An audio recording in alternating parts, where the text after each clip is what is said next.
رمضان کا پورا مہینہ ہر رات اللہ تعالیٰ لوگوں کو جہنم سے نجات دلاتے ہیں۔ حضرت ابو ہریرہ رضی اللہ عنہ سے روایت ہے کہ رسول اللہ صلی اللہ علیہ وسلم نے فرمایا، رمضان کی پہلی رات ہی شیاطین اور سرکش جن باندھ دیے جاتے ہیں، جہنم کے سارے دروازے بند کر دیے جاتے ہیں، ان میں سے کوئی ایک دروازہ بھی کھلا نہیں رہنے دیا جاتا، اور جنت کے سارے دروازے کھول دیے جاتے ہیں، ان میں سے کوئی ایک دروازہ بھی بند نہیں رہنے دیا جاتا،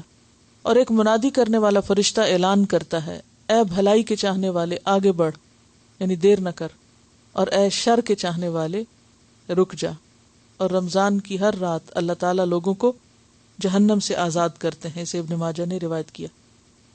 اس حدیث سے کئی باتیں ہمیں پتہ چل رہی ہیں۔ پہلی بات تو یہ ہے کہ رمضان ایک خاص مہینہ ہے جس کا اہتمام صرف اس دنیا میں نہیں ہوتا بلکہ عالم بالا میں بھی ہوتا ہے،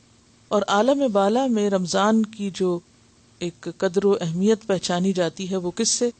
کہ اس رات جنت کے سب دروازے کھول دیے جاتے ہیں، پہلی رات ہی، اور جہنم کے سب دروازے بند کر دیے جاتے ہیں،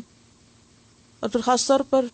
بڑے بڑے شیطانوں کو باندھ دیا جاتا ہے جو دنیا میں فساد پھیلانے کا سبب بنتے ہیں۔